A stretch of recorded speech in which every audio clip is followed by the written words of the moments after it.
Oi, gente. Hoje estamos aqui na nossa temporada 1, episódio 4, com uma frase de Aristóteles.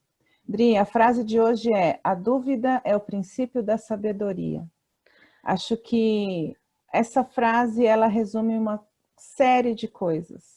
Mas antes da gente começar o vídeo, você começou a falar, eu falei, segura, porque a gente vai Ela começar. não me deixou terminar. A gente estava Então aqui se agora você preparando termina.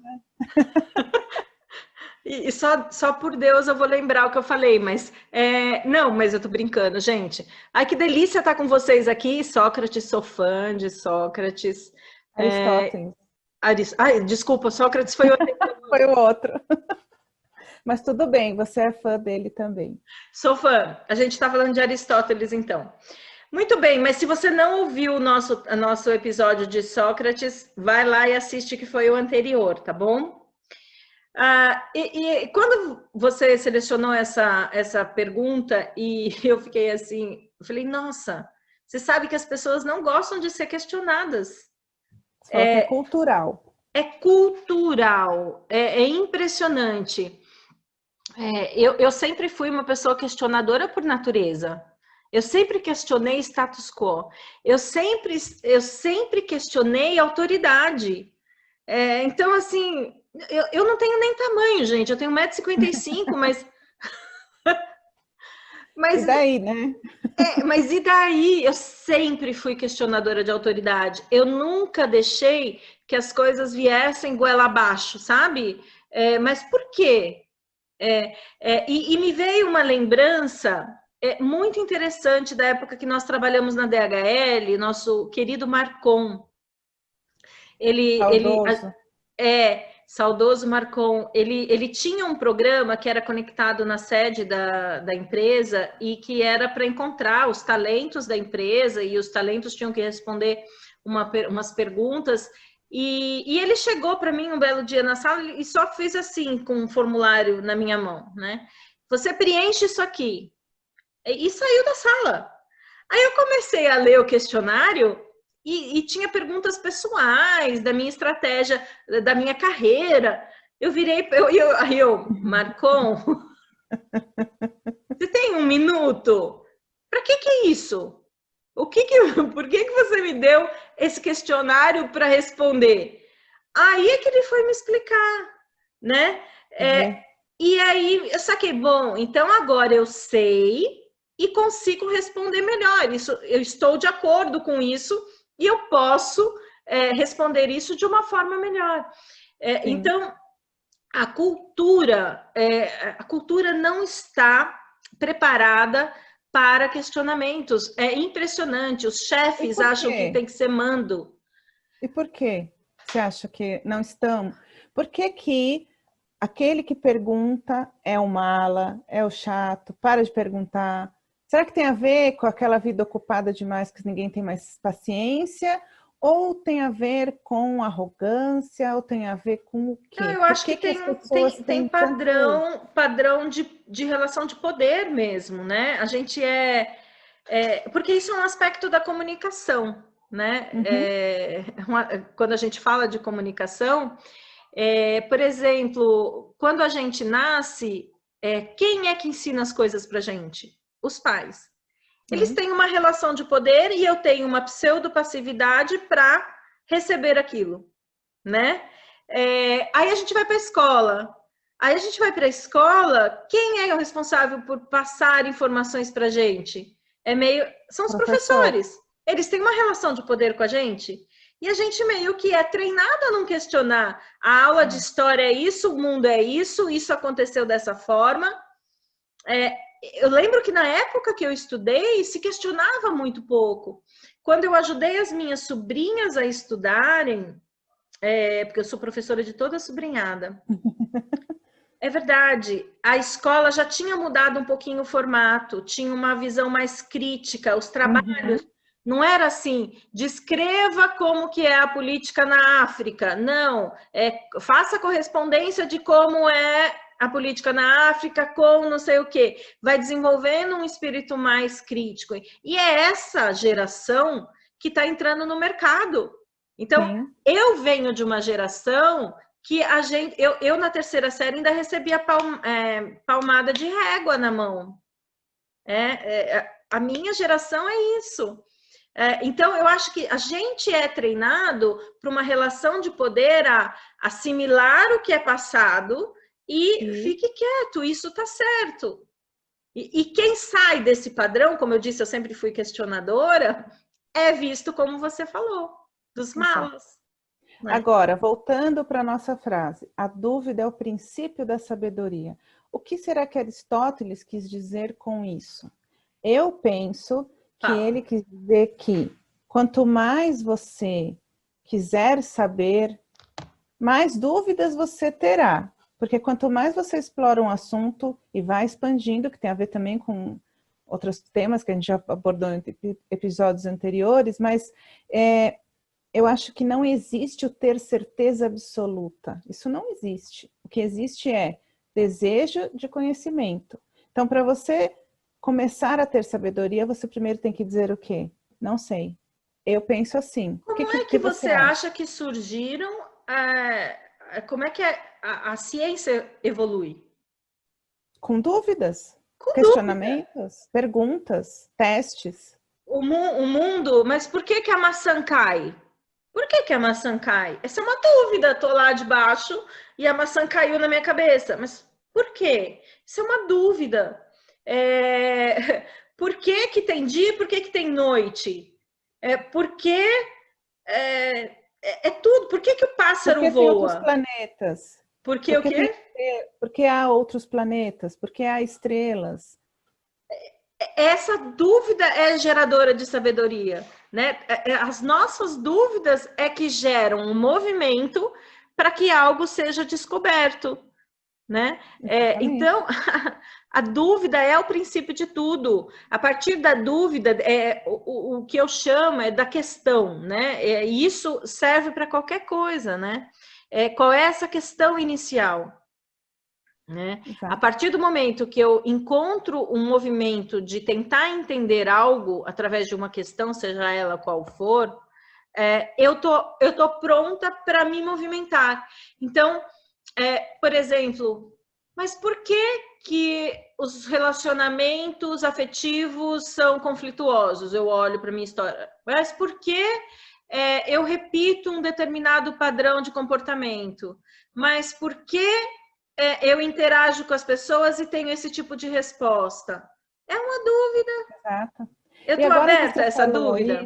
Então, a dúvida é o princípio da sabedoria. E eu queria fazer um link com o seu curso do Spiritual Thinking, que é a sabedoria em ação. Então, é que você falou agora que eu me movimento, então a sabedoria é um movimento, né? E o Spiritual Thinking nada mais é do que isso. E essa é a proposta do Spiritual Thinking, né? Porque tem pessoas, e aí eu acho que vale a gente entender que também eu só questionar e ficar deitada no sofá não vai adiantar. Exatamente. Você vai ficar meio doido, isso sim, né? Não, o que vai adiantar? Eu acho que essa questão tem realmente que me movimentar. E é isso que a gente tenta fazer através do curso do Spiritual Thinking. Né?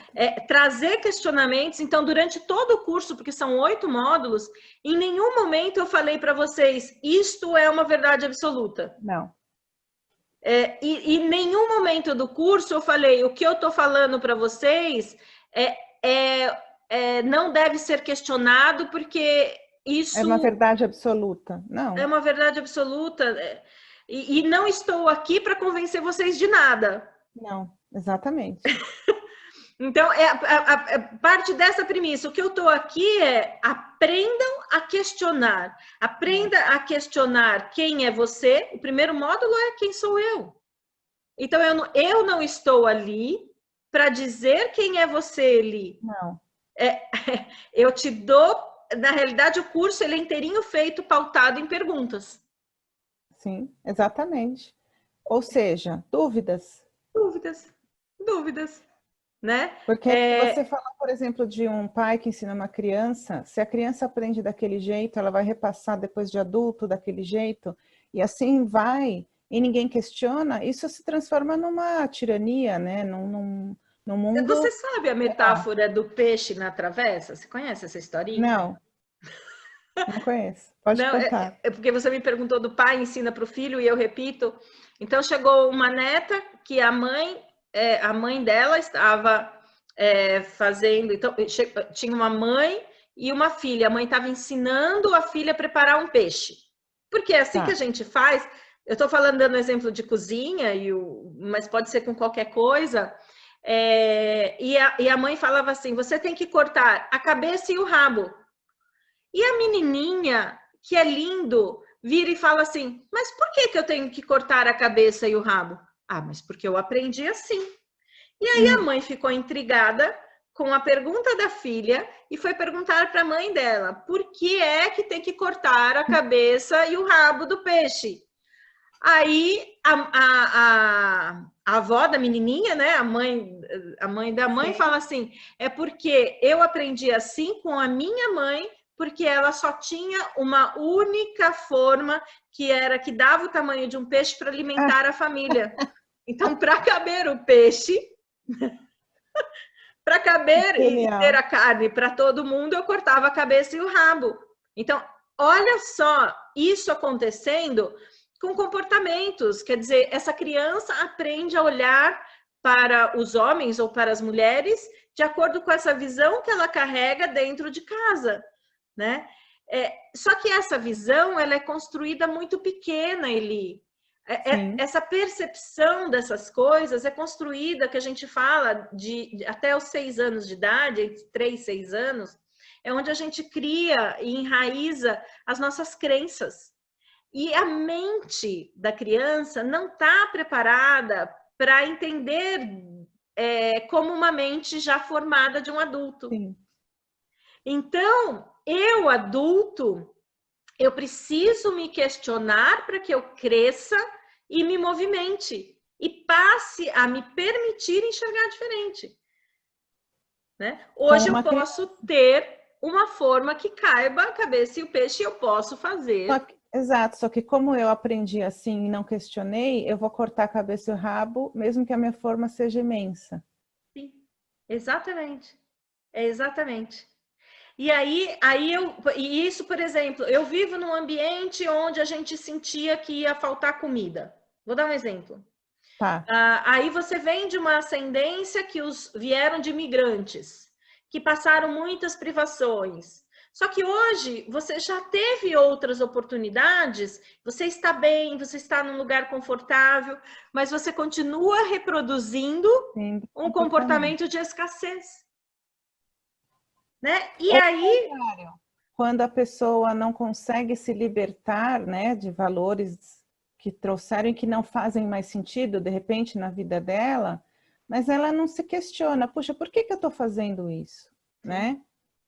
Digo até de coisas ruins, né? Sim. Que não fazem nem bem para ela, ou que ela mudou a cultura dela, a religião também traz muito isso. Essa coisa de continuar vivendo numa situação ruim me lembra outra metáfora, que é do peixe na água quente. Hoje eu estou muito de metáforas. Tá. Gostei. Nada mais filosófico. Hoje eu estou muito de metáforas. Que é aquilo, se você pega um sapo e coloca na água quente, ele vai pular. Agora, se você coloca um sapo na água fria e vai esquentando aos poucos, ele vai morrer cozido, porque ele não vai pular, ele acostumou com a quentura. Você tinha falado do peixe na água quente, mas é o sapo. É o sapo. Você conhece como peixe? Não, você falou peixe, mas eu falei você peixe, não é peixe sapo. da travessa. Não é sapo. O peixe deixa para a metáfora da travessa. Exatamente. Mas isso é totalmente verdade.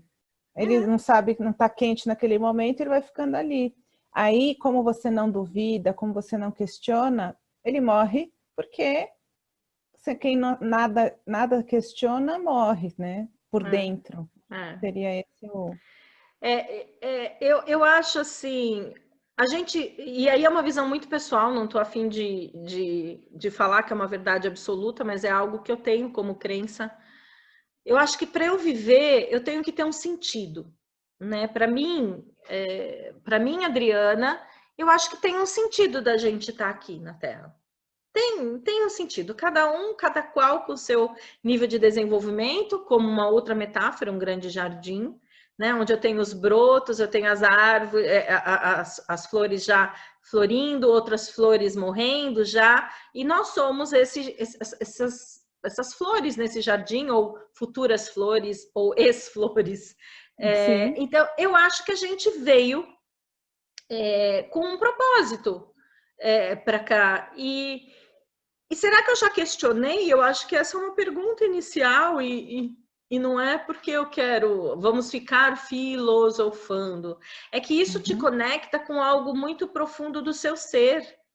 E que esta conexão com o seu ser faz você encontrar o fluxo do que é a sua vida, do que é o certo para você. Então, muitas vezes eu falo assim, as pessoas acham que escolhem a carreira. Eu sou muito procurada para coaching de carreira. Sim. E aí a gente vê as pessoas que não estão no lugar mais, ou aquilo já cumpriu um propósito e está na hora de seguir um fluxo, um outro fluxo.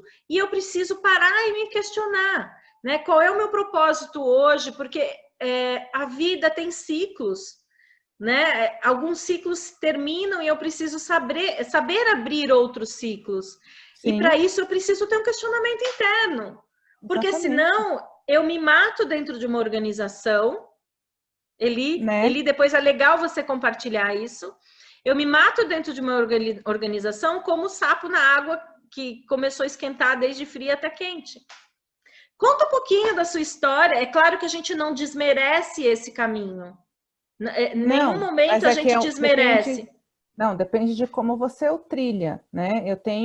Claro que eu tenho 1000 experiências de pessoas que eu conheço que se reinventam ou se questionam a todo momento. Mas no meu caso especificamente, eu fui absorvendo muitas coisas sem questionar.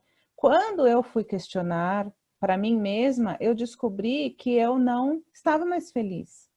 Mas a culpa não era de ninguém, da empresa, não é culpa, nem era minha, não é culpa, né? Era simplesmente uma mudança de visão. Só que eu me permiti, porque eu fui exatamente perguntar para que eu vim nessa vida. Exatamente. E aí eu falei, claro que não é fácil também a dúvida é o princípio da sabedoria, e quando você tem dúvidas, você também tem desconfortos, né? Mas você tem que seguir, porque a vida não é... Se você ficar na zona de conforto, é o sapo. E tudo parte desse questionamento. Nosso tempo está terminando.